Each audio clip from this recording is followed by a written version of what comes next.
Well, here we are. It's 2026, a brand new year. Do you set resolutions? I don't. I know there are people that might find that not so hard to believe. And those of you who don't know me, you might find it hard to believe, but there's two things that are guaranteed recipes for failure for me, and those would be resolutions and diets. I know I can't be the only one out there, but it seems like just the mention of those words has me falling off the wagon. So me, as I get older and wiser, I just quit doing them quite a while ago. And I'm sure there could be several more things that could be added to my list, my recipe for failure list. But for now, we'll just stick to the two. This is not a video I made to badmouth New Year's resolutions or people who make them. I'm actually quite impressed by people who set them. And if you're still going strong by March, I might even call you my hero.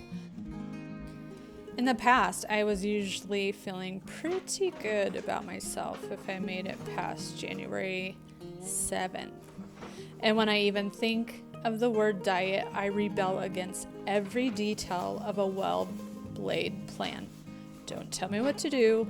You are not my boss.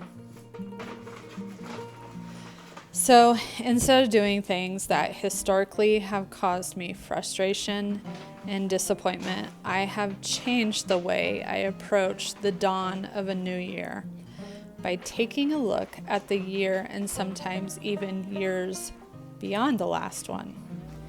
It's called a focus word. It's nothing new. Whole books, I'm sure, have been written about it. Blogs everywhere have been written on it. I mean, heck, I even wrote about it back in my blogging days. And that's been a hot minute. If my memory is serving me correctly, I think I started to have a focus word for the year that I was about to embark on back around 2015, maybe even 2014. And there was a lot going on at the time. Our family was going through something very tough, and I had recoiled and withdrawn from any life and any interaction outside of our home and our immediate family and maybe a few close friends, which you can imagine made for a breeding ground for Satan to wreak havoc on someone like me who really truly loves fellowship. There was a lot of pain and betrayal that we were faced with as a family, and sadly, even our church that had been our refuge for so long and our hospital had been caught up in the entire mess, and we made the heartbreaking decision to leave that church. But in the midst of all the chaos and pain, we clung to God and to each other. The process was long and it was hard. And we were stretched and we were tested, and there was a lot of times where I just felt very overwhelmed and heavy-hearted. And I can remember sitting, in that twilight zone between Christmas and New Year's. It's always where I do like my end of the year journaling, where I focus on the year that we were just coming out of and about to go into the next one. And the word joy ended up scrawled across my page, and my big scrolly, only I usually can read handwriting, and it's just one word: joy. I prayed over that word, and I prayed over that word, and I desperately lifted it up to God and asked Him to bring joy back into my life. And don't get me wrong, I had joy. I had my husband, we had our children, we had our home, our sanctuary, away from everything, all the turmoil. My joy was at home, but I wanted to be joyful in leaving the house. I wanted to be joyful in washing my hair. I wanted to feel joy again. I so desperately wanted to be joyful again. And that became my first focus word joy. For the next 365 days, I concentrated on bringing joy back into my life, fully relying on God to lead me and teach me on just what to do and how to accomplish that, because it was definitely something that I couldn't do by myself or for myself. And by doing so, I found joy again by letting God work on me and in me, just me.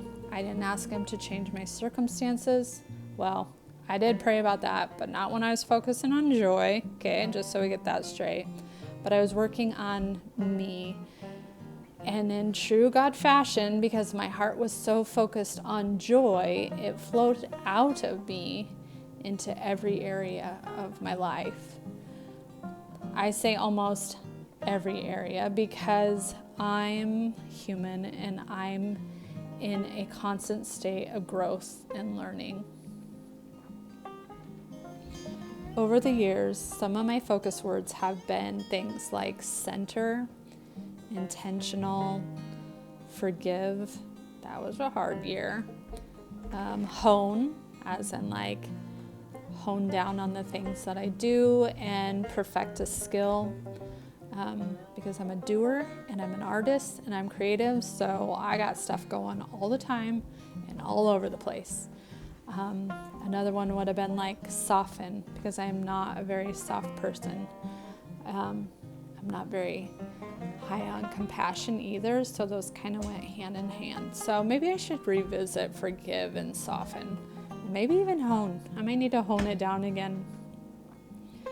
That's an awesome thing about your focus words is you work on them so long, like an entire year, so you don't forget those muscles and those skills that you built during that time, and they just keep building on each other and they carry over.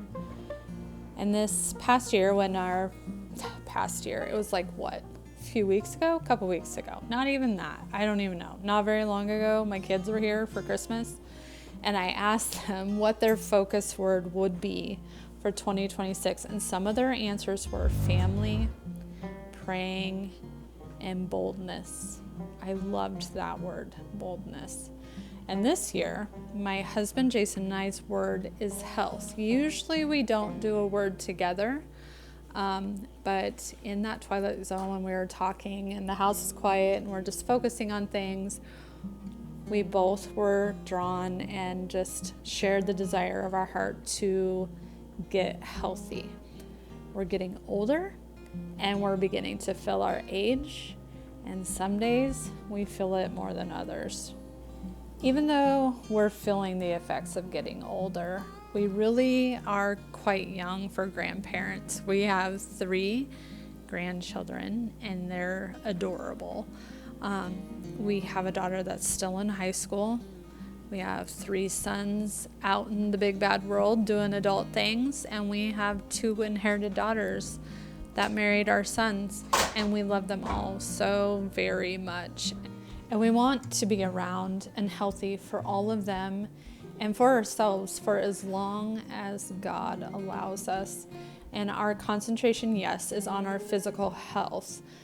We want to be the best stewards of the bodies that God has given us, but it is also about our mental and our spiritual health as well, which brings me to the point of this video of me cleaning our house. Our entire household has just come out of a season of overwhelm. And by all of us, I mean all of us. We are a multi-generational homestead. My parents live here on our homestead with us. That makes, oh my gosh, how many are there? 2, 4, 6. And then we have an extra 7. So there's 7 of us right now that are living in the old farmhouse. And although the holidays were smack dab in the middle of all of that overwhelm, the holidays were not the culprit. Our overwhelm started the morning after Thanksgiving. We had all been together, my mom's side, and there's a lot of us. My mom's one of 6 children, and each one of them have at least 3 or more children on the upwards of 4 or 5 kids. So there's just a lot of us. And then those kids have kids. So the morning after Thanksgiving, my maternal grandmother that we spent the whole day with, she suffered a stroke. And by Monday, she went home to be with the Lord. A death never arrives at a convenient time.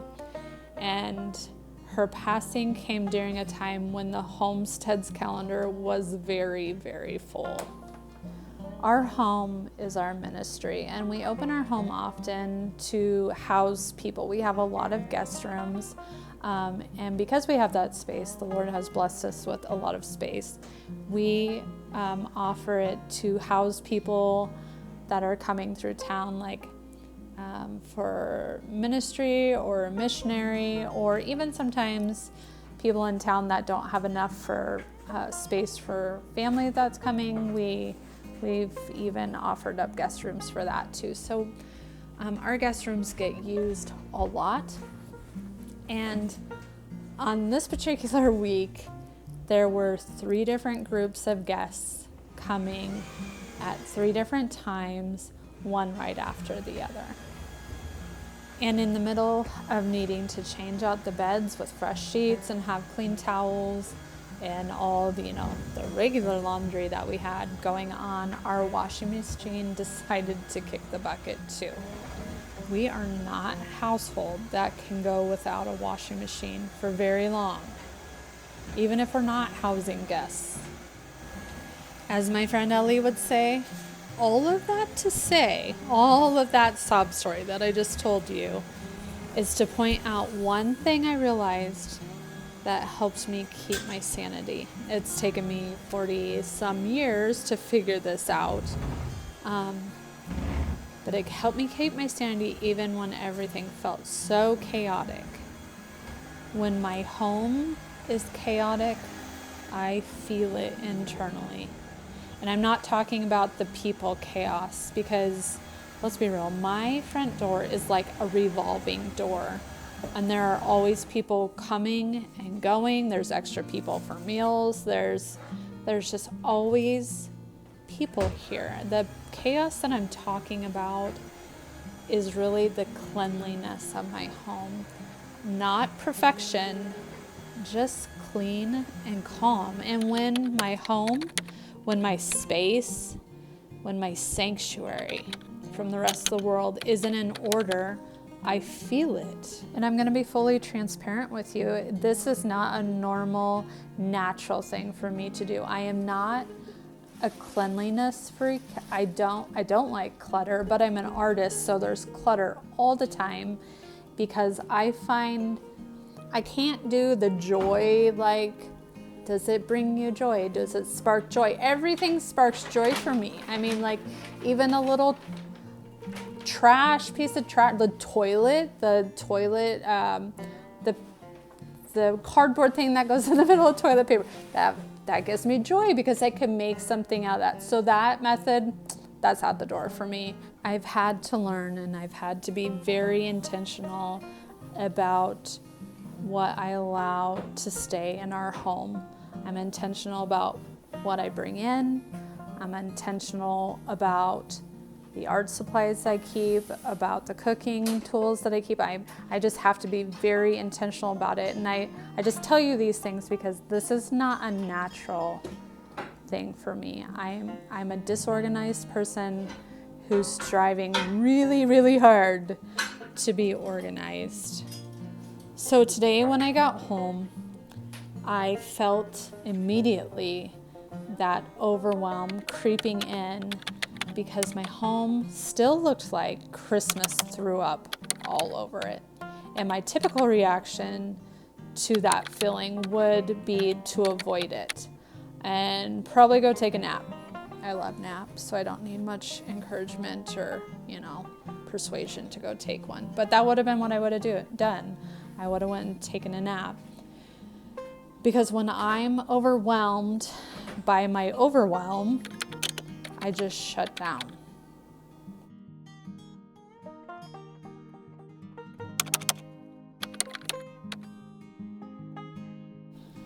And this is a cycle that I am trying to break, because that helps no one, especially me. and my new focus on becoming healthier mind, body, and soul. Avoiding a situation is not going to help anyone, especially myself. So, and I also had a spark of purpose to clean up the house. My best friend, Leanne, is stateside. She is a full-time missionary in Kenya, Africa. And she was coming out to the homestead to hang out, as she does a lot when she's home, and I love it. And she's going to eat supper with us. So I wanted to be fully present while she was here. Because having your best friend in person in the same room with you is 1,000 times better than talking to them over FaceTime.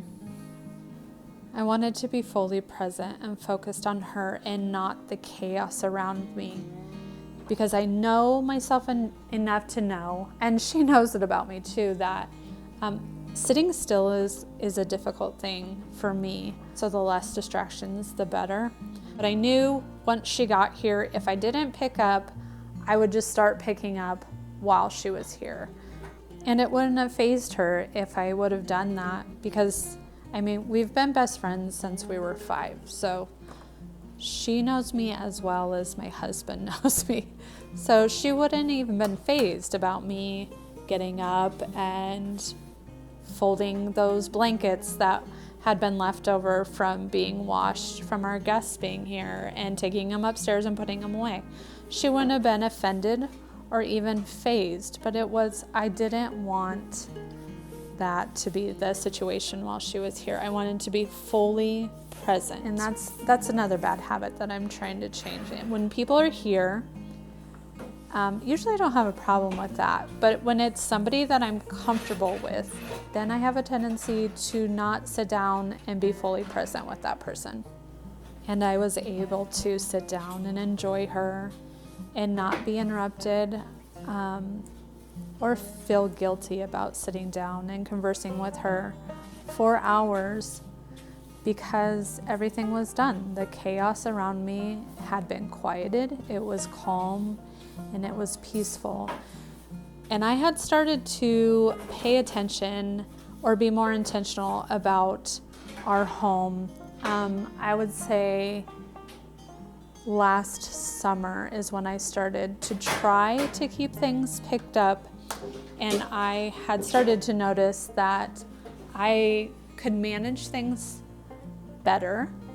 I can manage home better. I felt better internally because the house was usually picked up. Again, I say picked up, peaceful, calm, not perfect, because there is no such thing. So I know I'm not the only one who feels chaotic when their home feels chaotic. And I know I'm not the only one who gets overwhelmed by their overwhelm. And I was encouraged by a few of my friends and family to extend the ministry of our home here on YouTube. My presence here I've been here for a while, but I'm gonna kind of revamp, and I'm gonna delete, and I'm going to bring this space back to what its original purpose was. It's a place where I can share what my life looks like as a wife and a mother and a grandmother, because that's so fun. It's where I can share what life looks like homesteading on the Nebraska Prairie and living multi-generational. It's with a whole lot of Jesus threaded throughout this thing that is my life. So here I am sharing real life with real emotion and full transparency, praying you will find, hoping you will find a glimpse of encouragement, because I'm just like you. Some days I have it all together. Some days I spit toothpaste in my own hair. Lord willing, and the creek don't rise, I'll meet you right back here next time down the road. Bye for now.